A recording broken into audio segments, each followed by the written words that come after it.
Mau petir, mau hujan, maju terus. Maju saja, Tuhan selalu serta. Maju saja.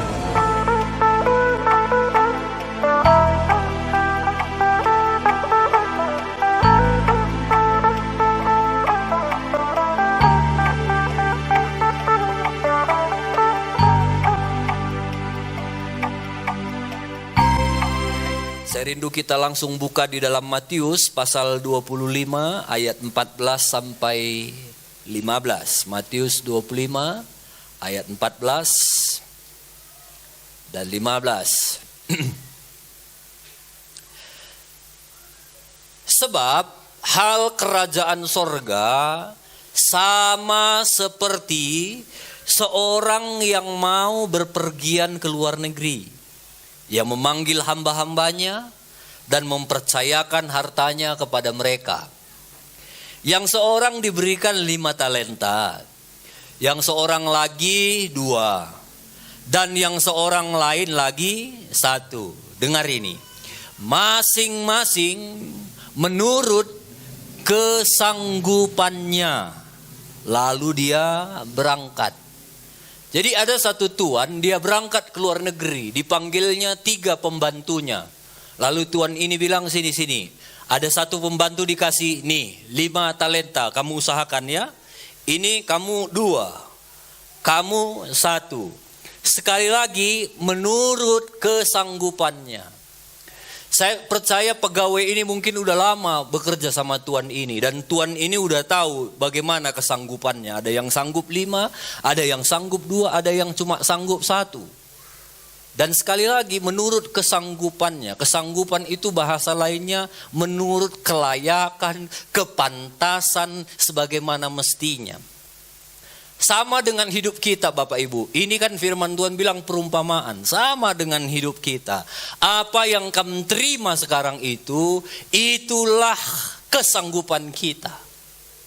Jadi kalau kamu merasa banyak menerima berkat Tuhan sekarang, mungkin kamu dapat 5, itulah kesanggupanmu. Kalau kamu merasa aku kok baru 2 ya, dibanding temanku dia 5, aku 2, itulah kesanggupan kita. Kalau ada yang merasa, aduh kok cuma dapat 1, memang masih itulah kesanggupan kita. Karena Tuhan gak pernah memberi melebihi kesanggupan kita. Nah jadi jangan ngiri-ngiri ya, jangan suka iri, jangan lihat orang lain. Kita itu semua beda-beda. Ada kami yang di sini Tuhan rasa sudah sanggup, dikasihnya A. Ada yang kamu di sini Tuhan rasa udah sanggup, dikasihnya B. Bisa jadi temanmu yang dapat A, nggak dapat B. Kamu yang dapat B. Bisa jadi juga kamu nggak dapat A, dia dapat A. Karena memang kesanggupan masing-masing dan semua kita beda-beda. Jadi jangan iri-iri, jangan lihat orang lain. Sekali lagi, firman Tuhan pernah bilang, pencobaan yang kamu alami tidak melebihi kekuatanmu. Kalau kekuatan kita cuma segini, pencobaan kita nggak akan melebihi segini, pasti di bawah itu. Sama dengan kesanggupan, ayat ini bukan hanya buat pencobaan, tapi berkat-berkat juga masuk di dalam. Berkat Tuhan itu tidak melebihi kekuatan kita. Kalau kekuatan itu cuma menerima berkat Tuhan itu 10 kilo, maka 10 berkat itu nggak pernah melebihi 10 kilo. Kalau kekuatan itu cuma sanggup 20 kilo mengangkat berkat itu nggak pernah melebihi 20 kilo. Jadi sekarang yang perlu kita pikirkan kekuatan kita, bukan berkat Tuhan. Kalau kamu merasa kurang banyak berkat Tuhan, bereskan kekuatan kita, kesanggupan kita. Berkat Tuhan itu selalu akan diberikan, nggak melebihi kekuatan kita. Jadi kalau mau banyak berkat, bilang kiri kanan, naikkan kesanggupan du kawan. Bilang lagi sama dia, naikkan kelayakan du kawan. Karena berkat itu akan kita terima selayaknya, sepatutnya yang bisa kita terima. Nah, setelah 3 pembantu itu dapat talenta, Matius 25 ayat 16. Segeralah pergi hamba yang menerima 5 talenta itu dia menjalankannya. Kalau dalam bahasa Alkitab yang lain, dia berdagang katanya, lalu beroleh untung 5 talenta lagi. 17, hamba yang menerima 2 talenta, dia pun berbuat demikian dan dapat untung 2 talenta. Tapi hamba yang menerima 1 talenta itu pergi dan menggali lubang di dalam tanah, lalu menyembunyikan uang tuannya. Ini bedanya. Yang dapat 5 dan 2, dia usahakan, dia bisnis, dia dagang, dapat untung. Yang 5 dapat untung 5, yang 2 dapat untung 2. Yang 1 ini yang aneh ini. Dia kubur. Makanya bagi saya tuannya ini tuan baik. Sebenarnya kalau saya jadi tuannya, yang 1 itu nggak dapat layak 1 pun. Mungkin karena kasihan tuannya, udahlah 1 coba. Waktu dicoba-coba pun nggak tercoba rupanya, dia kubur. Nah, itu hamba yang dapat 1. Jadi dari cerita ini kan perumpamaan, ini ibaratnya begini, Tuhan sedang memberikan sama kita semua talenta-talenta. Ini ya, talenta buat kamu, ada yang dapat 1, ada yang dapat 2, ada yang dapat 5. Yang pasti semua kita punya talenta, dan Tuhan bilang, aku pergi ini ke sorga, mempersiapkan rumah buat kalian semua. Kelola itu, pertanggungjawabkan itu. Talenta ini bukan hanya berbicara uang. Apa yang Tuhan percayakan sama hidup kita, kembangkan. Kalau kamu yang pemain rebana, kembangkan talenta lu. Jangan gitu-gitu saja. Jangan apapun lagunya, gerakannya Hosanna. Jangan, kembangkan. WL juga begitu. Kalau nyanyi, talenta, kembangkan lagi talenta kita. Guru sekolah minggu juga gitu. Kembangkan talenta kita. Jangan nyanyinya, Bapa engkau baik, pagi hari aku. Gembala sel juga sama. Harus berpikir, apalagi yang kukerjakan di selku. Jangan rutinitas. Harus apalagi, minta sama Tuhan. Itu talenta. Kalau kita sudah dipercaya, pasti Tuhan akan berikan kekuatan untuk kita mengembangkannya. Sekali lagi, sesuai dengan kesanggupan kita. Kalau kamu bisa dipilih jadi gembala sel, karena Tuhan rasa kamu udah sanggup. Sekarang kuncinya sama di kita semua. Mau gak kita mengembangkannya, mengusahakannya? Jadi kembangkan itu. Dan Tuhan itu sangat senang kalau hambanya itu bisa mengembangkan talentanya. Samanya kayak kita, kalau nabung kita di bank 10 juta, kita nggak mau tahun depan kita minta uang kita tetap 10 juta. Pasti kita mau ada bunganya. Ada bunganya. Sama dengan Tuhan. Tuhan juga mau kalau kita kembangkan talenta kita. Makanya kita perlu latih diri kita, ya. Nah, sekali lagi jangan pernah bandingkan diri kita dengan orang lain. Kalau kita belajar dari ayat tadi, sekali lagi menurut kesanggupan kita, itu Tuhan, ya. Kalau kamu bandingkan pun dirimu dengan orang lain, buat kita capek. Sekali lagi, kalau kamu hidupnya sungguh-sungguh, pasti Tuhan kasih mungkin lebih dari orang yang kita bandingkan. Sekarang pertanyaannya, mau gak kita latihkan untuk kita bisa mengembangkan talenta kita? Nah, jadi ini ya. Jadi kembangkan talenta kita, percayalah ada Tuhan yang akan memberkati setiap apa yang kita kerjakan. Talenta bukan hanya soal uang, tapi soal tanggung jawab yang Tuhan berikan. Banyak orang jago dia dapat uang, jago cari uang, tapi nggak jago mengelola uang. Sekali lagi, banyak orang jago cari makan, tapi nggak jago mengelola. Makanya banyak orang banyak masuk tapi habis semua karena nggak jago mengelola. Makanya hari ini kita harus jago cari uang, jago mengembangkan talenta, tapi juga harus jago mengelola. Sekali lagi, jangan suka lihat rumput tetangga lebih hijau. Itu kan jadi peribahasa ya, selalu orang lihat rumput tetangga lebih hijau. Apalagi ini zaman media sosial, hati-hati. Banyak orang suka kali liatin media sosial. Dia udah sukses sekarang ya. Lancar kali usahanya. Apanya dibuatnya. Yang paling jahatnya apa dibuatnya ini. Jangan-jangan pakai dukun ini. Suka membandingkan dirinya dengan orang lain. Dengan temannya SMP dulu, temannya SMA dengan tetangganya. Sampai dia lupa mengembangkan dirinya. Bilang kiri kanan gak usah kepo. Sibuklah urusin diri kita masing-masing. Ada satu ayat dibilang gini dalam Pengkhotbah 4 ayat 4. Pengkhotbah 4 ayat 4. Dan aku melihat bahwa segala jerih payah dan segala kecakapan dalam pekerjaan adalah iri hati seorang terhadap yang lain. Ini pun kesia-siaan dan usaha menjaring angin. Terjemahan Alkitab sederhana Indonesia ini lebih jelas. Aku menyaksikan banyak orang berjerih payah untuk mencapai sesuatu keberhasilan hanya karena terdorong oleh iri hati kepada tetangganya. Itu adalah hal sia-sia dan usaha menjaring angin. Banyak orang dia berusaha mati-matian hanya gara-gara iri sama tetangganya.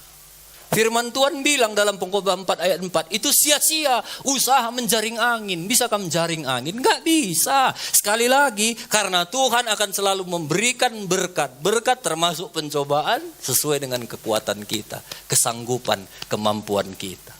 Kalau kita kemampuannya masih 5, enggak pernah berkat itu melebihi 5. Pasti di bawah 5. Kalau kita kemampuannya sudah 7, enggak pernah berkat itu melampaui 7. Pasti di bawah 7.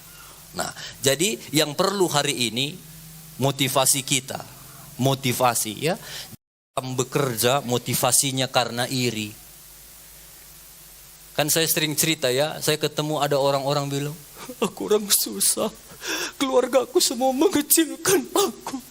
Aku mau bekerja supaya nanti aku dapat uang, supaya nggak sepele keluargaku itu sama aku.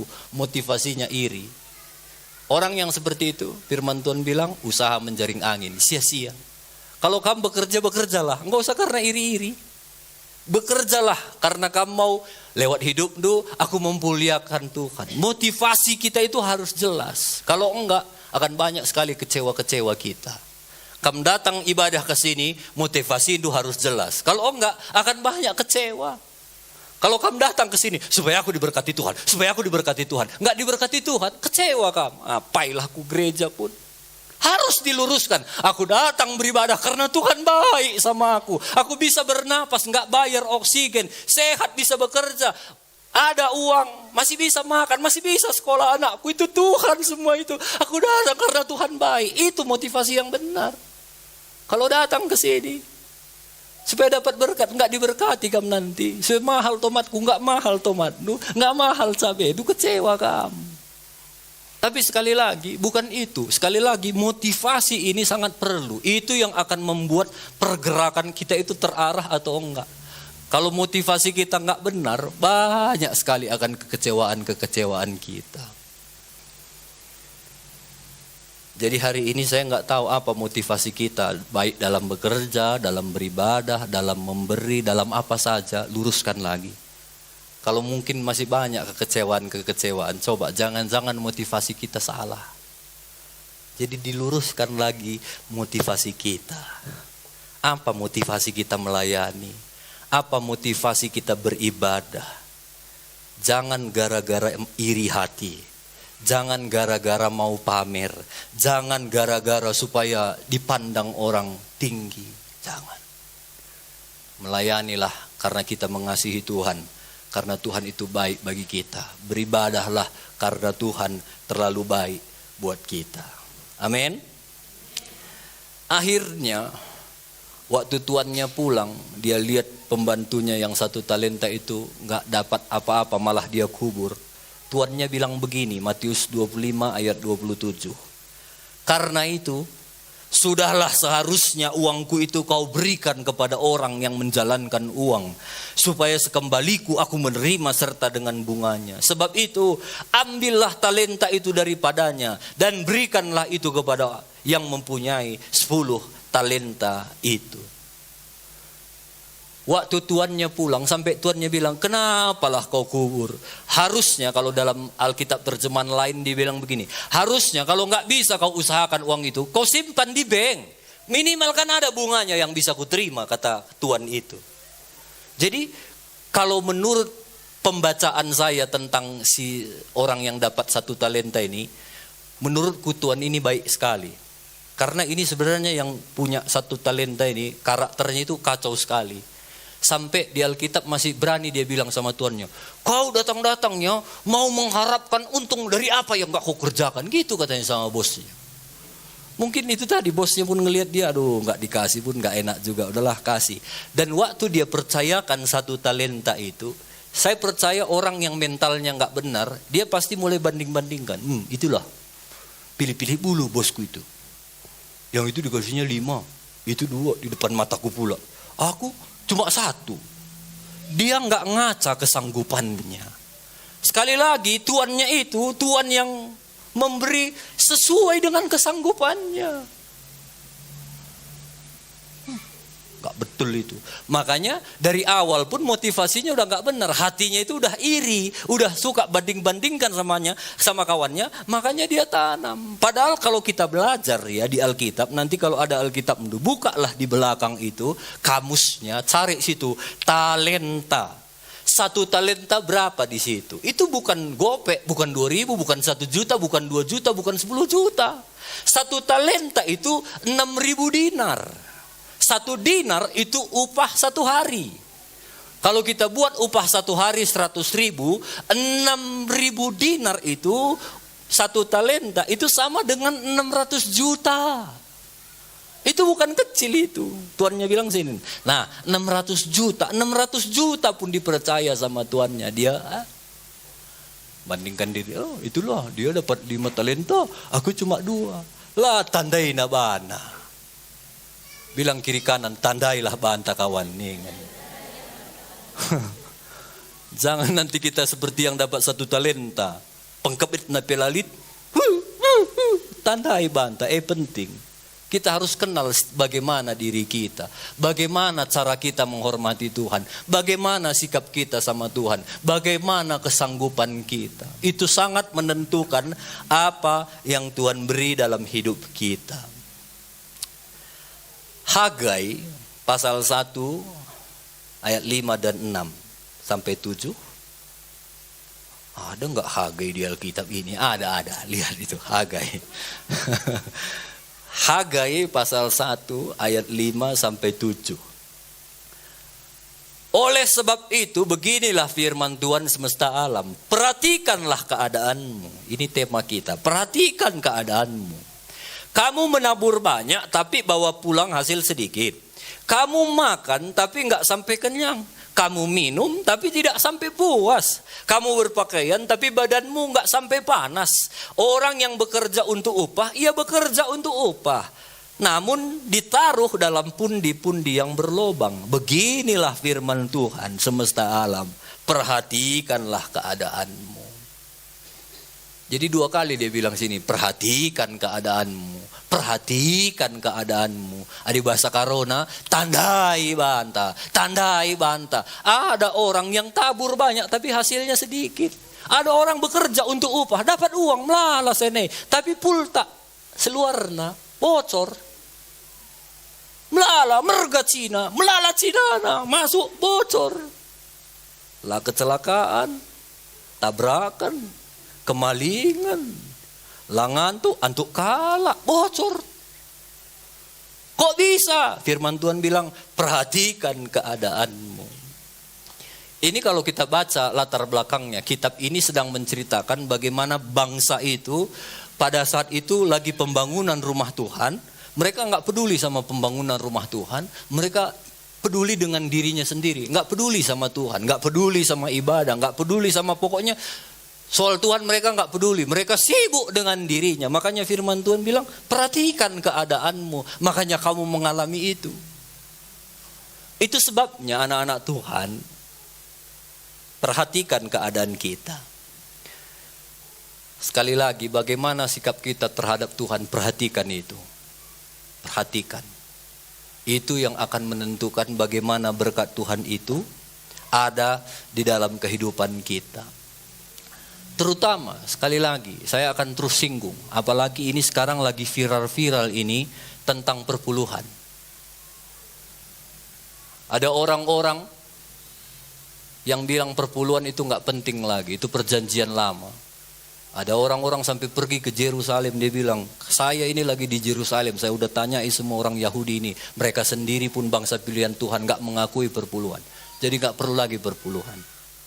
Dan sekarang banyak pendeta-pendeta ini lagi viral. Yesus bukan juru selamat. Ada orang yang sibuk, Yesus itu bukan juru selamat, yang juru selamat Yahweh. Kalau engkau bernyanyi pakai nama Yesus itu nggak sampai ke Tuhan. Harus semua ganti lagunya jadi Yahweh. Aku mengasihi engkau Yahweh dengan segenap hatiku. Dan kalau kita nggak mengerti firman Tuhan, kita akan fatal, kita akan salah. Dengar ini, Yesus itu juru selamat. Nah makanya besok ada seminar pria, salah satu isi seminar pria itu akan berbicara tentang kristologi. Bagaimana tentang pengertian Yesus itulah satu-satunya juru selamat. Hari ini banyak pengajaran, banyak yang bilang Yesus memang juru selamat. Bukan satu-satunya, salah satu. Beda ini, Yesus salah satu juru selamat sama Yesus satu-satunya juru selamat. Jadi jangan mau diombang-ambingkan pengajaran. Saya kadang-kadang untuk menghadapi pengajaran-pengajaran begini sederhana saja. Saudara mau panggil Tuhan Yahweh, dibata, mau debata. Bagi saya kalau dia memang betul-betul Tuhan, dia tahu untuk siapa kita panggil namanya. Kalaupun kamu bilang Krispus, kamu bilang tapi hatimu itu maksudmu Yesus, sampai itu sama Tuhan kita. Bukan masalah nama. Sekali lagi jangan mau berdebat hanya karena masalah nama. Ada orang bilang, Yahweh, ribut. Bilang kiri kanan, gak usah mau ribut. Sederhana saja bilang. Bapa ni dupe, adi Yesus maksud du seheman Bapa. Sebab dia Tuhan Maha Tahu. Lape kamu ngerana tak na puso praten dwe. Apalagi kita ngomong. Jadi bukan masalah nama ini. Siapapun kamu panggil, kalau dia Tuhan kita yang hidup, dia tahu kita sedang memanggil siapa. Nah, kembali ke perpuluhan. Saya sederhana saja. Perpuluhan itu jelas di Alkitab ditulis, kembalikanlah persepuluhan karena itu milik Tuhan. Titik, milik Tuhan. Kalau namanya milik Tuhan, mau perjanjian lama, mau perjanjian baru, itu tetap milik Tuhan. Dan kalau kita kembali ke akarnya, kenapa kita harus berikan 1/10? Jadi dari apa setiap usaha kita, untung kita dapat untung misalnya 100.000, kita ambil 10%, kita beri bawa di kota itu. Kenapa Tuhan suruh seperti itu? Karena dari awal Tuhan mau menguji kita. Jelas di Maliaki 3 ayat 10, bawa persembahan perpuluhanmu kepada Tuhan, ujilah aku Tuhan semesta alam. Apakah aku Allahmu gak akan buka bagimu tingkap-tingkap langit. Jadi 10% itu Tuhan gak perlu. Sekali lagi Tuhan gak perlu uang kita. Tuhan itu kaya. Satu saja bintang itu dilelangnya, gak ada yang bisa beli. Kaya dia, gak perlu dia uang kita. Cuma kenapa dia minta 1/10? Karena dia mau menguji kita. Bisa gak jadi hamba yang dipercaya? Sama kayak talenta tadi. Lihat, waktu yang 5 kerjakan 5 dapat untung 5, yang 1 gak kerjakan apa, Tuhan itu bilang ambil yang 1 itu, kasih sama yang 10. Karena yang 10 itu ternyata bisa dipercaya. Sama dengan hidup kita. Kalau kita bisa dipercaya, Tuhan pasti akan memberikan hal-hal yang luar biasa di dalam kehidupan kita. Jadi perhatikan keadaan kita. Kami sebagai hamba Tuhan gak akan pernah bosan-bosan berbicara soal perpuluhan. Sekali lagi, kalian juga kenal kami hamba Tuhan, gembala kalian. Kami bukan orang yang mata duitan. Kita bukan cari uang di gereja ini. Seperti yang saya bilang tadi, saya pergi ke sana sini bukan cari uang. Kadang-kadang kita harus korban, kadang-kadang kita harus memberi. Karena memang itulah kesukaan Tuhan. Tapi sampai hari ini, gak pernah kami sekalipun kekurangan. Tuhan selalu cukupkan. Ini yang selalu saya mau cerita. Saya bukan cerita memberinya itu. Apa yang kami nikmati ini, saya rindu itu saudara dapat semua. Dan saudara bisa saksikan sendiri, kesaksianku ini bukan kesaksian puluh tahun yang lalu, enggak. Selalu update bagaimana Tuhan terus memberkati kita. Tuhan yang kita sembah, Tuhan yang sama. Enggak ada Tuhan khusus pendeta, khusus pelayan, khusus gembala sel, Tuhan khusus jemaat, pakah kena ujung-ujung. Enggak ada, Tuhan kita sama. Masalahnya seringkali kita gitu, asal udah bicara uang berat kita rasa. Tapi kalau memberi yang lain bisa kita. Tapi kalau udah bicara uang, serangnya, Lukas 16 ayat 10. Lukas 16 ayat 10. Barang siapa setia dalam perkara-perkara kecil, ia setia juga dalam perkara-perkara besar. Dan barang siapa tidak benar dalam perkara-perkara kecil, dia tidak benar juga dalam perkara-perkara besar. Mana lebih besar atau mana lebih kecil? Sekali lagi, mana lebih kecil? 10% atau 90%? 10%. Saya baca, barang siapa setia dalam 10%, dia juga setia dalam 90%. Selalu dimulai dari 10%, selalu dimulai dari hal kecil. Kalau hal kecil pun masih selalu kita bilang, jangan pernah mimpi perkara besar. Gak bisa. Kita gak usah bicara Tuhan lah. Saudara sebagai bos, kalau ada Aron, lu gak bisa dipercaya dalam hal kecil, gak mungkin kamu percayakan di hal besar. Tukur lebih enakan, toh nasi bungkus nih. Nasi bungkus pekiam gena lah nih kaya reh, pagi lah nih bos suruh kudu. 30.000-nya, itu pun kiam gena, pagi lah nih suruh kudu. Tapi waktu kamu suruh beli dulu nasi bungkus, lalu cepat dia, datang dia. Ada juga orang beli nasi bungkus, bisa 3 jam, 4 jam dia, gak bisa dipercaya. Kita sebagai manusia pun gak akan mempercaya orang-orang yang seperti itu. Apalagi orang-orang, kalau dia bisa dipercaya, beli dulu nasi bungkus, belinya. Berapa tadi nasi bungkus? 30.000 panggang. 50 kak tadi cuma uangku beli, kok kami bisa beli 2? Gak apa-apanya 10.000, aku sekali bos. Aku pun yang bayar gak apa-apa. Besok pasti kita percaya lagi, 50 terpercaya. Tukur lebih enakan 4 tau, 100.000. Lama-lama, beli dulu ini tuh. Lama-lama, aku hari ini gak bisa ke ladangnya. Ini kunci di kerja kami ya. Karena kita udah percaya. Kita sebagai bos pun bisa mempercayakan dari hal kecil dulu. Sama kayak anak kami. Anak kami kan dulu kecil, gak boleh pegang pisau nakku. Jangan. Sekarang udah mulai besar dia. Kemarin mamanya ikut seminar seharian. Sore aku lagi sibuk bertukang, datang kakak Ua sama kakak Nga. Pak, hari ini kami masak ya. Mama kan gak ada ya. Oke nakku, oke. Pergi dia ke dapur, dipotonginya kentang, dipecahkannya telur, ditaruhnya garamnya. Ayo dek, pasangnya api. Udah gak marah lagi aku. Karena udah bisa. Lalu udah masak telurnya, udah masak kentangnya. Pak, makan pak. Ada waktunya mereka pegang pisau pun gak boleh. Dulu minta uang katanya, ini nakku, ini ongkos ya, ini ongkos, ini ya, ini jajan. Mana tadi ongkos? Ini jajan gitu.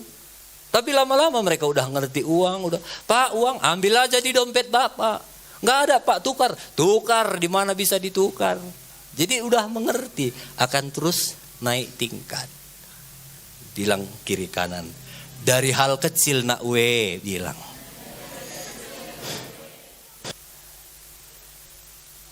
Banyak orang bilang gini, gajiku terlalu kecil. Tapi dinaikkan pun gajinya, omongan yang sama akan tetap keluar. Masih terlalu kecil. Bukan masalah gajinya sebenarnya. Masalah pengelolaan itu tadi. Makanya belajar setia dari hal yang kecil. Nah, hari ini saya rindu kita mau belajar 3 hal saja secara cepat. Yang pertama, kalau kita mau mengelola keuangan kita, kita harus bedakan mana kebutuhan, mana keinginan. Sekali lagi, harus tahu mana kebutuhan, mana keinginan. Kebutuhan itu artinya kalau nggak kita ambil itu mati kita. Nah, itu kebutuhan. Kalau keinginan nggak kita ambil pun itu masih hidup kita. Jadi kita harus tahu ini mana kebutuhan, mana keinginan. Kalau ada yang kamu ingin, belum ada uang dulu, tunda dulu, tahan dulu. Yang butuh dulu, fokuskan. Ya, karena firman Tuhan bilang, Allahku akan memenuhi segala keperluanmu, bukan keinginanmu. Keperluanmu menurut kekayaan dan kemuliaan. Ya, jadi kita harus tahu bahwa ini yang lebih perlu. Itu yang pertama. Yang kedua, buat perencanaan dengan baik. Bapak Ibu perlu buat budgeting di rumah tangga kita, ya.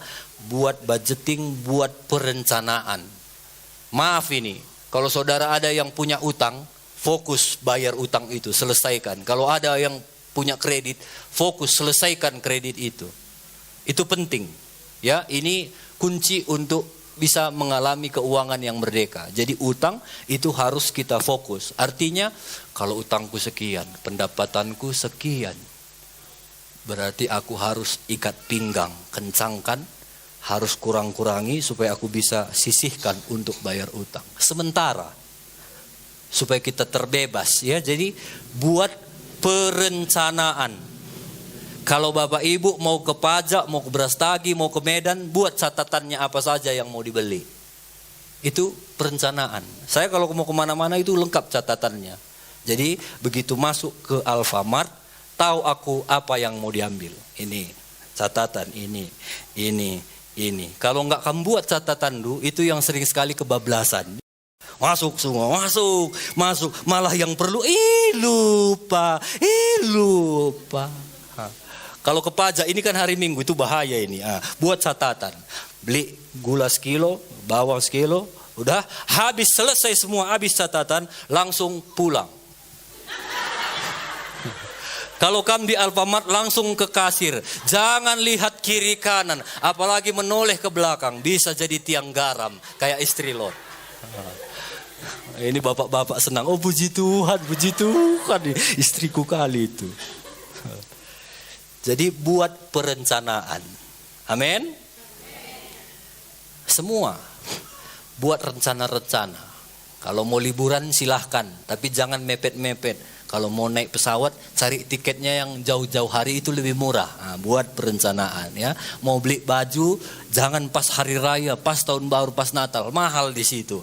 Carilah jauh-jauhnya. Yang penting nanti Natalnya baru, ya kan? Kamu beli bulan 6, bulan 7, simpan sampai bulan 12. Nggak apa-apa, harus begitu.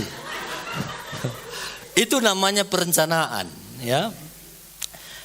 Yang ketiga, yang terakhir, punyailah cadangan. Ini penting, ya. Kita harus punya cadangan, baik itu dalam bentuk tabungan ataupun investasi, atau rumah atau tanah begitu. Harus ada cadangan, semua harus ada cadangan. Kecuali istri nggak perlu cadangan, suami nggak perlu, ya.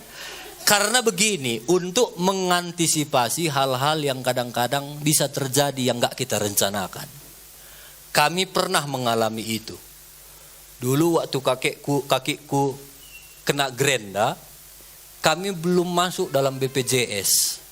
Dan tabungan juga ya nggak seberapa lah, baru menikah kan, bukan baru menikah, itu Jacob dalam kandungan. Jadi uang pun nggak seberapa. Dan waktu kena grenda itu harus ke Murni Teguh, itu mungkin habis sekitar 30 sampai 40 juta. Itu berat bagi kami. Dan kami nggak punya cadangan. Tapi itulah enaknya jadi hamba Tuhan. Datang orang, sehat ya anakku, sehat ya katanya. Salamkannya. Datang jemaat Logendok, rame-rame pula itu naik ambulan ke sana. Ya sehat Om ya, salamkannya. Aduh, kayaknya Denny ini tahu dia rasa disalamkan itu. Waktu disalamkan, aduh enak lah. Dan puji Tuhan, lebih dari 30 juta. Tapi itu tidak membuat aku nagih masuk rumah sakit, enggak. Nah, itu kemurahan Tuhan bisa selesai. Kalau tadi enggak begitu, mungkin udah capek juga kami mikirkannya 30 juta. Apa ini harus dijual? Jadi perlu kita buat cadangan-cadangan di dalam hidup kita.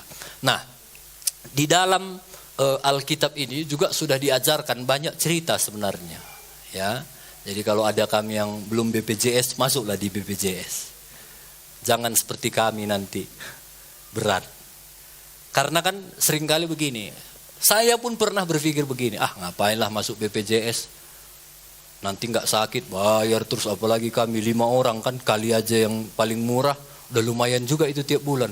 Ngapainlah nggaknya sakit, itu dalam pikiranku waktu itu. Tapi terakhir aku dirubah pemikirannya begini, sudahlah, kalau aku nggak sakit, puji Tuhan, hitung-hitung aku memberi tiap bulan untuk bantu orang yang sakit. Begitu, harus investasi, pola pikir kita itu harus dirubah.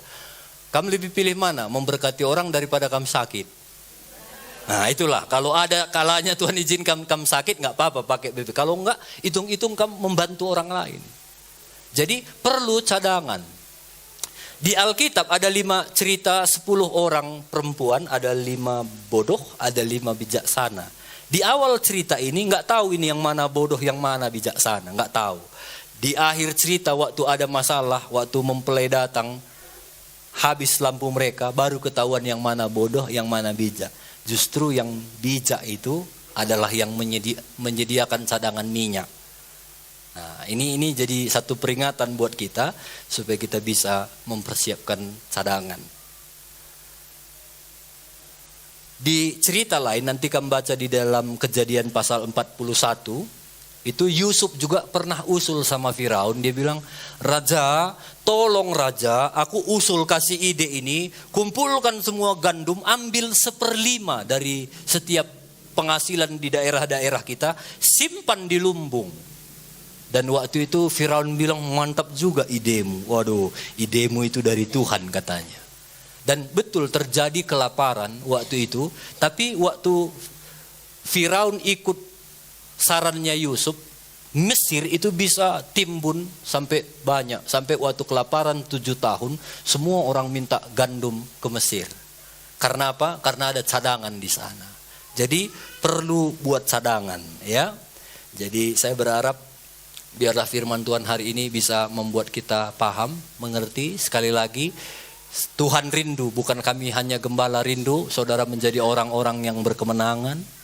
Tapi Tuhan juga rindu saudara bisa mengalami Tuhan. Belajar jadi anak Tuhan yang mengelola setiap keuangan kita dengan baik. Jadi orang yang bisa dipercaya. Bedakan kebutuhan sama keinginan. Buat perencanaan-perencanaan dalam hidup kita. Dan milikilah cadangan.